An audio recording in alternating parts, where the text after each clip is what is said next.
बराबर, मूछे मूछे भी नहीं आई थी, अभी तो बना के आए पर तबाही नहीं थी।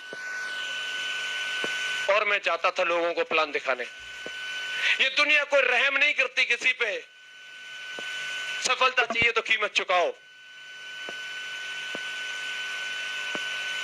और मैं लोगों को समझाता था कि साहब ये कंपनी ज्वाइन कर लो, तो कई लोग मुझे बोलते थे तू इस कंपनी में काम कर रहा है, तूने अब शुरू किया है, हम करके छोड़ चुके हैं, तू इस कंपनी की बात करता है, तेरी उम्र क्या है, तू बच्चा है, तूने जितना पानी नहीं पिया उससे ज्यादा हमने दूध पिया है, तुझे जितनी गिनती नहीं आती उससे ज्यादा हमने शहर देखे हैं, हम अर्थशास्त्री हैं, हम तोप हैं, हम बम हैं। अच्छा, कोई बात नहीं, अपने आप पे भरोसा था, अपने आप पे बिलीव था, क्योंकि मैं लोगों को कामयाबी लेते हुए देख रहा था। मेरे सामने मेरे प्लानों के चेक आते थे, मेरे सामने ये लोगों की कामयाबी थी। मैंने अपनी आंखों से देखा था, विजयपाल सर का 20,000 रुपए का चेक एक हफ्ते का मेरी आंखों के सामने था। और मुझे इस बात का भरोसा था, अगर इनका आया इसी कंपनी से तो साला मेरा भी आएगा।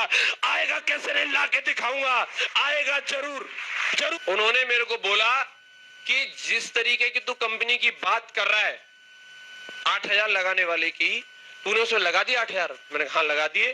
बोले तेरे तो 8,000 गए, तू भूल जा अपने 8,000 को। मैंने कहा क्यों? कि ऐसी कंपनियां चलती नहीं है,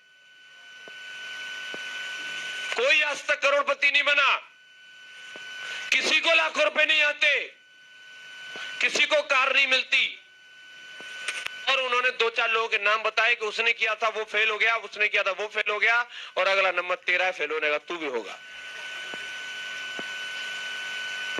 मैंने अपनी आंखों से देखा था लोगों को यहाँ पे पैसा के बारे में बोलते हुए टाई वाई लगा करके, तो मैंने उन लोगों से जिद किया, अगर आप लोग ऐसा बोलते हो कि ऐसा कुछ हो नहीं सकता, लेकिन मैं अपनी आंखों से आगरा में देख के आया हूं कि लोग ऑलरेडी लाखों कमा रहे हैं, अगर तुम इतने होशियार चंद हो तो आगरा चलो एक बार, और मैं अपने सीनियरों से मिलवाता हूं और उनसे बात करना।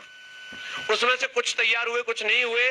उनमें से 10-12 लोगों को लेकर के मैं आगरा आया, प्लान में अवध बैंक्वेट हॉल में ला करके मैंने उन लोगों को बिठाया, और बिठाने के बाद में मैं एक साइड में खड़ा हो गया, और मेरा पूरा फोकस अपने उन 10-12 लोगों के ऊपर था।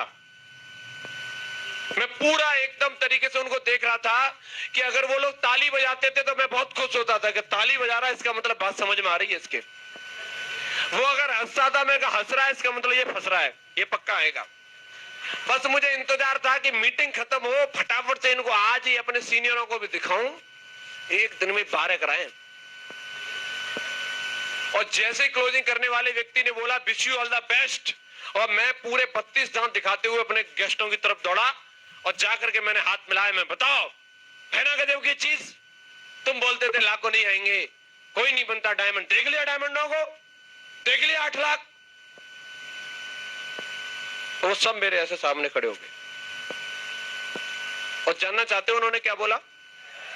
एक आदमी जानना चाह रहा है, जानना चाहते? यस। उन्होंने यस नहीं बोला, उन्होंने बोला नो। और अगर वो नो भी बोलते या नो बोल के भी छोड़ देते तो भी काम चल जाता, लेकिन उन्होंने नो से भी ज्यादा बोला। नो से ज्यादा क्या बोला? वो सब देखने के बाद भी कि तो इन टाई वालों को दिखा रहा है, ये सब किराए के हैं, किराए के, इनको किराए पे लाया जाता है। किसी को 200 दिए जाते हैं, तो कोई थोड़ा गोरा सा होता है उसको 300 दिए जाते हैं और उनको पढ़ा के बेचते हैं। 2-3 महीने के बाद सब गायब, कोई नहीं दिखेगा, ना तेरी कंपनी न तेरे टाई वाले। उनमें से कईयों ने बात बोली कि तू बोल रहा है तू डायमंड बनने की 10,000 की टीम बनाने की? हाँ, मेंबर बना लेना 2 तो मूछे मुड़वा लूंगा। तेरा 1,000 का भी चेक आ जाए तो नाम बदल लूंगा मैं अपना नाम। मेरे वो ताऊ ने करी थी वो भाग गई, वो फलानी करी थी वो भाग गई, ये भी भाग जाएगी।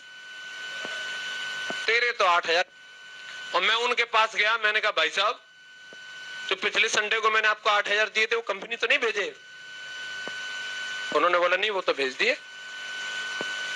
तो सर कुछ कम ज्यादा करके वापस करवाओ, हमें नहीं करनी है आपकी कंपनी। उनकी थी, मेरी नहीं। उन्होंने पूछा क्यों? मेरे गांव के 10-12 इंटेलिजेंट लोगों ने आपकी कंपनी फेल कर दी, वो ऐसा बोल के गए ये कंपनी नहीं चलेगी, और आप सबको किराए का बता के गए। बोला अच्छा, और? बोला और वो ऐसा बोल के गए हैं कि ऐसी कंपनियां चलती नहीं है, तेरे 2 मेंबर बन जाए तो मुंह मुड़वा लेंगे, नाम बदलेंगे हम अपना, अगर तेरा 1000 का भी चेक आ जाए तो। उन्होंने पूछा फिर तो तुझे क्या लगता है? मैं लगता वक्ता क्या, जब मेरे गांव वाले ज्वाइन नहीं कर रहे तो मैं कैसे डायमंड बनूंगा? डायमंड ही नहीं बनूंगा तो आपकी कंपनी को करने का फायदा क्या है फिर बताओ? सही बात है कि नहीं? तो मैंने कहा सर मेरे तो 8000 रुपए लौटाओ और मुझे निकलने दो। उन्होंने बोला कि तेरे गांव वालों को नहीं लगता कि इसकी कंपनी चलेगी? मैंने कहा ना बिल्कुल नहीं लगता सर। तेरे गांव वालों को नहीं लगता कि तू इसमें डायमंड बनेगा? मैंने कहा ना सर बिल्कुल नहीं लग रहा। उन्होंने एक बात पूछी, वो तेरे गांव के जो 10-12 विलेज मिनिस्टर यहाँ पे आए थे, अगर उनको इस हिंदुस्तान की पॉपुलेशन में से कम कर दो तो कितनी बचेगी? तो उतनी बचेगी जितनी है, जोड़ घटाव करेंगे इतनी देर में तो और आ जाएंगे। उस समय सर ने मेरे को बोला, ये सवाल मेरे से पूछा कि अगर तेरे 10-12 गांव के जो लोग हैं उनको अगर इस हिंदुस्तान की पॉपुलेशन से कम कर दिया जाए तो हिंदुस्तान की आबादी के ऊपर कोई असर नहीं पड़ता। वो लोग जिसको वोट देते हैं उस आदमी के जीतने हारने पर फर्क नहीं पड़ता।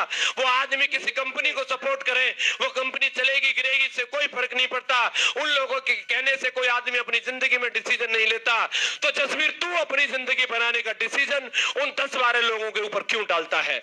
तुझे अपनी जिंदगी जीने का अधिकार है। तुझे अपने विवेक से सोचना चाहिए, अपने दिमाग से सोचना चाहिए कि तुझे जिंदगी में क्या चाहिए और तू जिंदगी में क्या करेगा और उससे तुझे क्या मिलेगा। लोग तो बोलते थे राइट बंधुओं को कि हवाई जहाज नहीं बनेगा, लेकिन हवाई जहाज बना, यस और नो? लोग बोलते थे कि रेल नहीं बनेगी, लेकिन रेल बनी, यस और नो? लोग बोलते थे कि बल्ब नहीं बनेगा, लेकिन बल्ब बना, यस और नो? और अगर ये सब हो सकता है तो जसवीर लोग अगर तुझे बोलते हैं कि तू डायमंड नहीं बनेगा, अगर तुझे अपने आप पे भरोसा है, सिस्टम में भरोसा है, 3 साल मिलकर काम कर और स्टाम्प पे लिखवा के ले ले, तू डायमंड बनेगा, बनेगा, जरूर बनेगा। दुनिया की कोई ताकत नहीं रोक सकती। तू बात करता 8000 की,